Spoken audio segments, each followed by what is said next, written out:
it's not easy to get a movie made, especially these days. If you don't recognize Homer Hickam's name, you have probably seen the movie based on his life, October Sky. Film cost around 28 million to make, and it barely made that back in the theaters.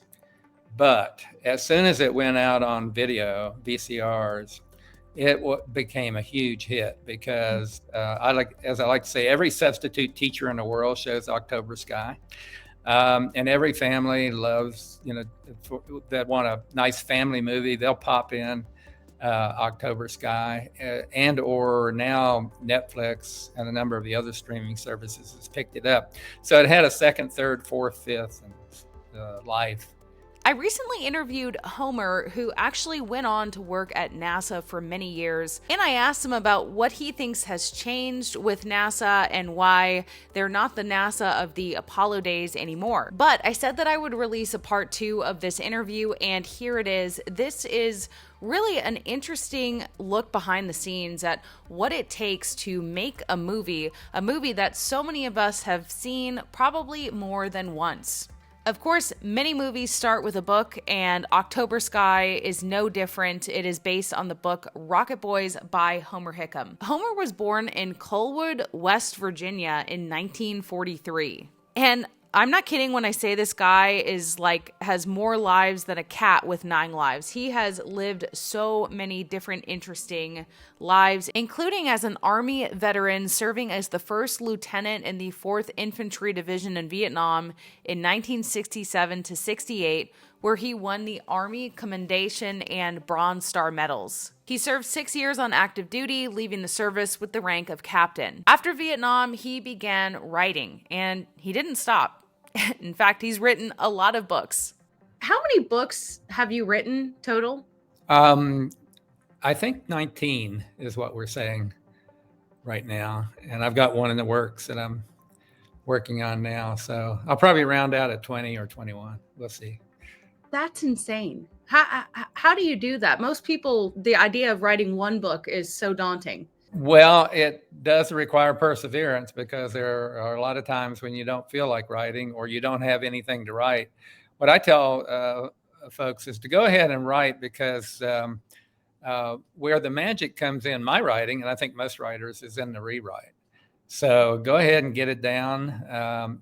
And the cool thing these days, I used to say, put it on paper, you can always go back and read it. But now you put it in a computer and you never lose it. So I've, for some books, gone in and basically copied myself for something else that I hadn't used. It's like an art form, right? You don't want to force the creativity, but at the same time, if you don't start, it'll never get done. So it's a balance. It is, and once you do it, then you have the confidence that even though this is not going that well, and but I'm working, and then you have the confidence that you can go back and fix it. And a lot of times I'll be writing and I'll think to myself, this is really, really good, but you are going to throw this away. Oh my gosh. It's sometimes, I'm writing in 19th century style. It's like, boy, this has been great for the Victorian era. They'd have loved it. Well, I guess it's really just hours in the saddle, right, that make you an expert. Yeah, and I do. Speaking of being an expert, I do enjoy the research. Mhm. As for instance, I wrote a book called The Far Reaches, which was the third in the trilogy, the Josh Thurlow trilogy. And for that required me to go back or not go back, but to go and research the Battle of Tarawa, which I knew a little bit about. It was really the first big Marine Corps landing during World War II. And I was just so astonished at what I found out. And of course, you can't use it all. But Hemingway said that the reader will know whether you know what you're writing about or not. So even though you don't put it down, they can tell that you know what you're writing about. Homer has been writing since 1969, and at first he wrote about scuba diving adventures. That's another one of his talents. And these were in many different magazines. He decided to branch off into writing about the battle against the U-boats along the American East Coast during World War II. That resulted in his first book, Torpedo Junction, and this became a military bestseller. But it would be his second book, Rocket Boys, that really put him on the map. Rocket Boys was my second book, and came as a bit of a surprise to me in a way. I'd written a book that was published back in 1989 called Torpedo Junction, which required like 15 years worth of research. It was about the U-boat wars up and down the East Coast. I'm a scuba instructor, and I cut my teeth in writing by writing for scuba diving magazines, like back in the old days, Skin Diver and Sport Diver and Diving USA. There was a number of really popular scuba diving magazines. I just kind of cut out a genre for me, and that was wreck diving. I would go dive on these wrecks and write the history of the wreck and then take pictures of the wreck. And in I want to say it was around 73, I was called by a diver in North Carolina who said a German U-boat had been found off North Carolina. Would I come up there and write about it? And I didn't believe it. What's a German U-boat doing off Cape Hatteras, basically? And it turned out it was a U-boat. This led me to wonder why, and found out there was virtually nothing written about the U-boat war along our coast during World War II. So this started a lot of research. I even lived in Germany for several years. I took a job with the U.S. Army over there just so I could interview U-boat crew members. And so Torpedo Junction came out in 1989, was published by the Naval Institute Press, same one that did Tom Clancy's first book. And I knew Tom actually while he was researching. That was a book I thought I was meant to write. And I couldn't imagine what else I would write about. But I continued to write articles. Got real busy with NASA. I was sent over to Japan for, if you added it all up, almost 2 years to train the first Japanese astronauts. And then I got sent to Russia, back and forth to Russia to work on the International Space Station. But I wanted to continue to write a little bit, so I started writing for Smithsonian Air and Space magazine about anything I could think about writing. I got a request from the editor, her name was Pat Trenner, to write a short, like 2,000 word article on anything I wanted. They needed a filler for the magazine. And for some reason, I looked across on my desk and I saw this perfectly crafted steel De La Belle rocket nozzle that had been built back in West Virginia in the machine shops there during the 1950s. And it just clicked in my head. I said, Pat, I could write you 2,000 words on when I was a boy in the coal town in West Virginia and built rockets. And she was completely, totally underwhelmed with this idea, but I did it anyway, and she loved it.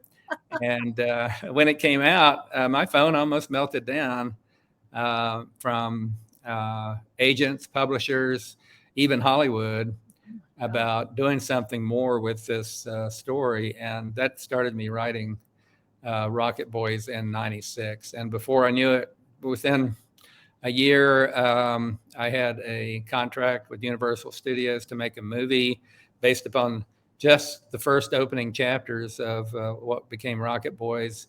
And then a couple of years down the pike, my New York agent auctioned it off, and Doubleday Dale won the auction. And so next thing I knew, I had a brand new career going on. So that is so crazy to me that, I mean, because, you know, from the time when you were a young boy doing that to when you finally really shared your story and it became so famous, there was a long time in between that, right? Yeah. And I honestly did not even think about writing about it. It just came to me. I was using that rocket nozzle as a paperweight. It's the only artifact that I have left from those days. And it just clicked in my head. If they want something real fast, I can write you kind of a cute little story about when I built rockets when I was a boy. So. How many people, did you share sort of those stories with people a lot before then, just in your life, or was it really? No, I mean, not really. So after I graduated from high school in West Virginia, I went off to Virginia Tech, which was a really tough engineering school, and also was almost 100% military college back then. So I didn't have time to even think about that. I did write for the college newspaper a column called Sound Off about life in the Cadet Corps, and then ended up helping to build the game cannon that Virginia Tech has called the Skipper, using the technology that I had recalled from when I built rockets and worked with black powder and that kind of thing. So, but after that, I went off to Vietnam, and then came back and worked for the Army as a dive instructor, as a freelance writer. And I didn't even think about that anybody would care about. And I'd forgotten that I'd actually won a gold medal at the National Science Fair. That had slipped my mind. And so there were just so many other things that were happening in my life. But when it all started coming back, I thought I realized, you know what, this is a pretty good story. That's so crazy to me. You were just overachieving in all these areas and forgot about these other achievements. I I don't mean, know if I was overachieving. I appreciate you saying that, but I just, there was a lot of other things going on. And I have to tell you, when I started writing Rocket Boys, that became the movie October Sky, I tracked down the other boys. And my mom had kept up with one of the boys. His name was Odell. And so I knew something about Odell, but the others I had to track down. And they were all like Pat Trenner back at Air and Space Magazine, were completely, totally, utterly underwhelmed with me writing about them because they couldn't imagine that anybody would care. What made the story, the book and the story work was when I realized that this was really a father-son story or family story, not a story about boys building rockets. It was really about the tension that existed between me and my father, who was trying to keep this little town alive while it was, clearly dying. The post-industrial age of the United States was starting to occur, and what he considered a great place to live, and it was kind of the perfect little mining town. He couldn't accept that it was dying, and didn't like the fact that all the young people were going to leave, including his son.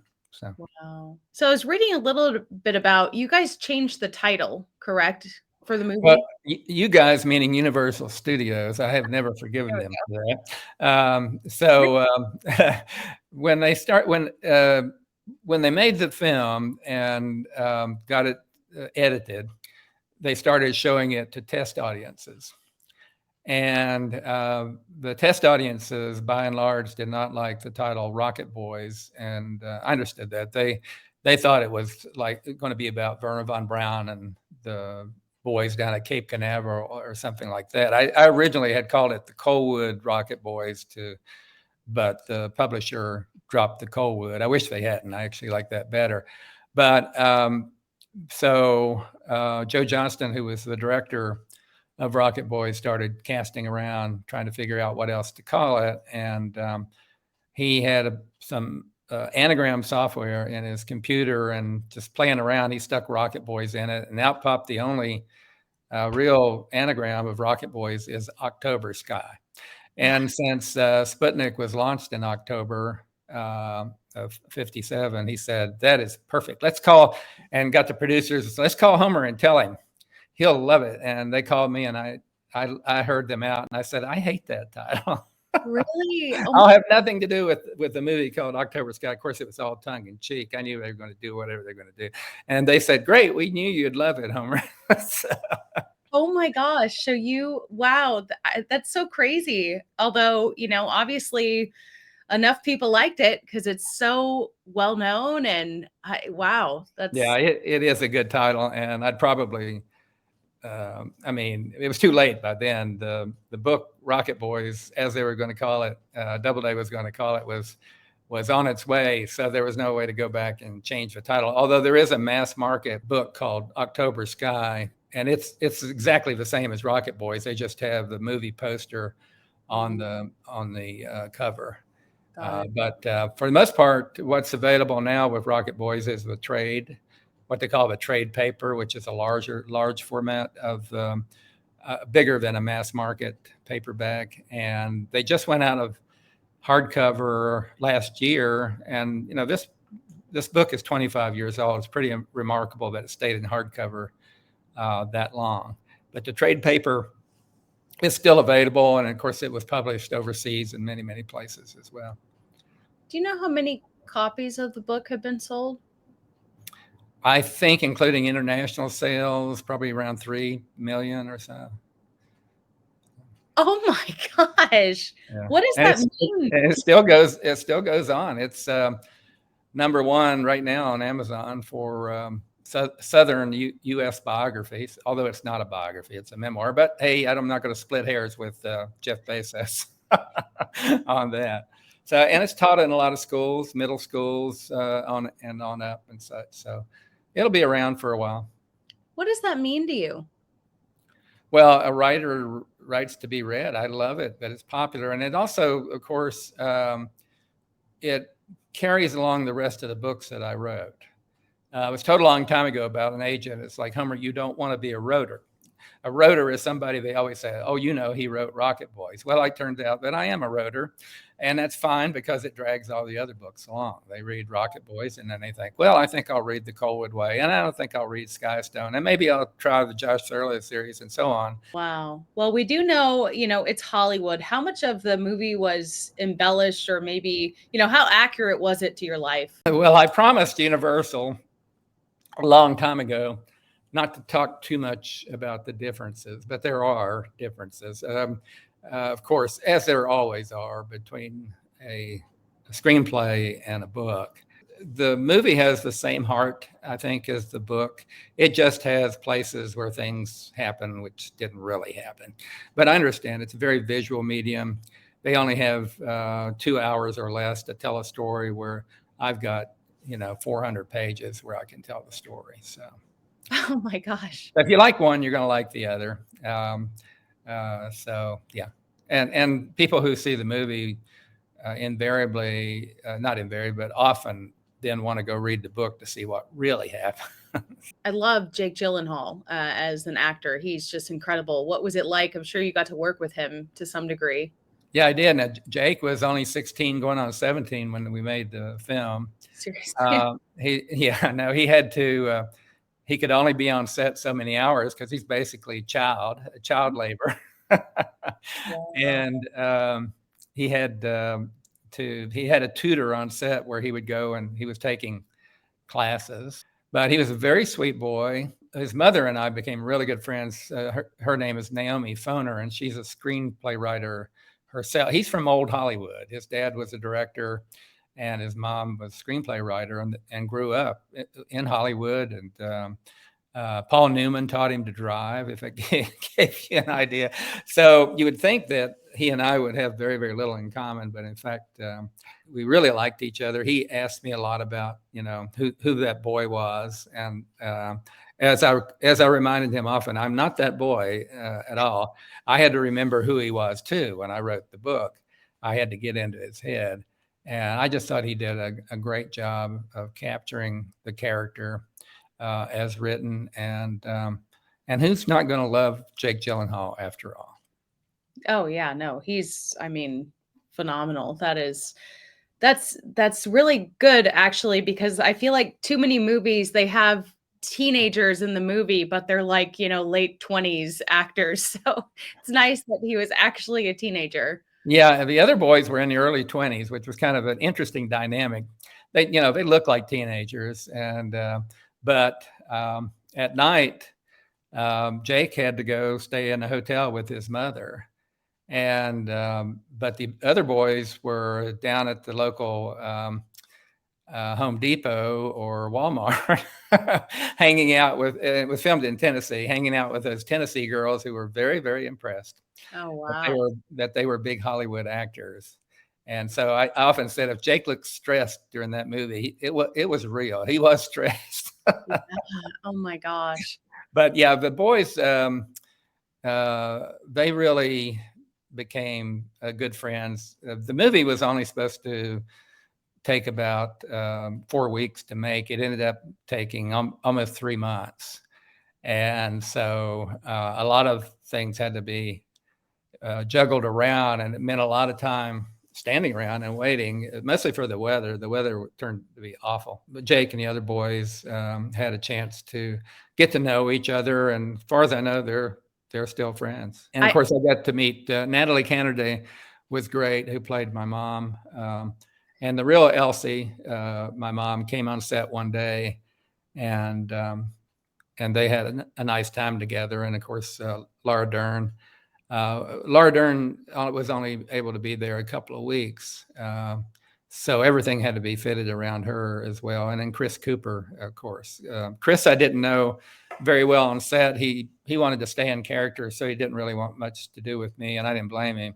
But later on, October Sky went to the Venice Film Festival, and we got an opportunity to know him and his wife over there. Just the nicest man you'd ever want to meet. What was it like when it finally came out? Was it just like surreal to watch it? It was surreal is not a bad term for it. Or it's like you can't really, you're pinching yourself. You can't really believe that this is happening, that they're saying your name up on screen, and there is somebody actually playing you and your parents and your brother and the people that you grew up with. You really, it's hard to absorb. And it's best, what I found was I just took a step back from it. And mostly when I think about the movie, I think about if I was on set that day and what the problems were to capture that scene and so on, rather than, I never took it personally where I felt like, oh, well, you're such a great guy,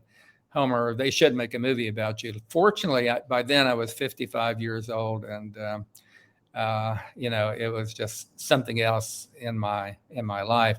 The interesting dynamic about the film cost around $28 million to make, and it barely made that back in the theaters. But as soon as it went out on video, VCRs, it became a huge hit because as I like to say, every substitute teacher in the world shows October Sky. And every family loves, that want a nice family movie, they'll pop in October Sky, and or now Netflix and a number of the other streaming services has picked it up. So it had a second, third, fourth, fifth, and life going on. It won a few awards, mostly family oriented awards, but nothing in the Academy Awards. Universal Studios didn't much believe in the movie, so they dropped it in February, which is a real dead month for movies.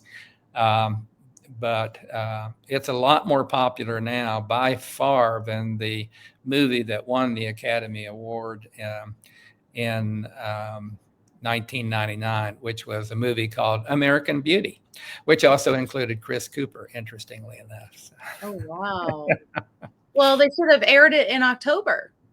Yes. Again, there's a podcast you can go listen to, and it has almost 99, not almost, but actually 99 separate podcasts lasting anywhere between 20 and 30 minutes that looks at the movie October Sky minute by minute by minute. It's called the October Sky Minute.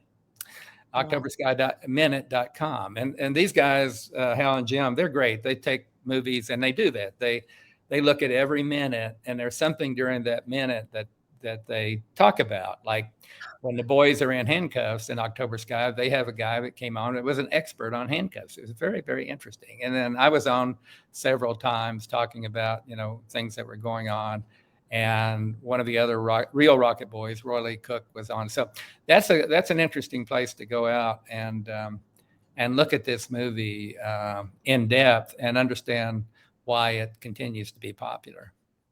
Yeah, I was going to say, why do you think it's still beloved and, relevant all these years later? I think that there are so many. All families have tensions within them for whatever reason, and I think it's the father-son tension and family tension that it's not the of course young people really love it when the rockets are blowing up. That's their favorite part. They'll watch that over and over again. But for most people, when they reflect on why did I like that movie, it was because this family had a lot of tension in it, and they worked through it and ultimately found redemption and love at the end. And so I believe that that's the real reason why it remains popular. And I read something that there's a December Sky in the works. Is that true? That is true. We have. I wrote the screenplay. It's based on the. It's not a sequel. I call it an equal to Rocket Boys. When I was writing Rocket Boys, I started going down this path to write about a time during the Christmas season. There were problems in Coalwood in that a young woman had come into Coalwood. Coalwood was a very insular town, and everybody knew everybody else. And if anybody came in from the outside, there was a lot of suspicion about them. And this young woman came in from a very, very backward part of West Virginia and proceeded to live with a man that nobody liked. And it was a huge embarrassment to a lot of the town. And ultimately, my mother befriended this woman. And so, because my mom was from the exact same place this woman was from, and also she tended to look after lost cats and dogs and people. But I realized as I was going down this path while I was writing Rocket Boys that it was just taking me way off into the weeds. So I took that out. But after Rocket Boys was so successful, I decided to write that story, which happens around Christmas time, and make it into a Christmas story in its way. And I called it the Coalwood Way. And so a few years ago, a friend of mine, Kevin Sizemore, who's an actor from West Virginia, has done a lot of, he's a character actor. You'll see him in a lot of, you'd recognize him if anybody had ever done anything with the Coalwood Way. And I said, no, but I'll take a crack at it. And so I did. I wrote the screenplay. He really liked it. And some producers, the Tennell brothers up in West Virginia, who do a lot of the Hallmark Christmas movies, really liked it. So we're now in the fundraising. It's not fun, which is not fun, but the fundraising part of getting this movie called, and we decided to call it December Sky. I mean, for obvious reasons, since October Sky is so popular. So we'll see. I think it'll get made, but it's not easy to raise the money these days to get any movie made. We'll see how it works.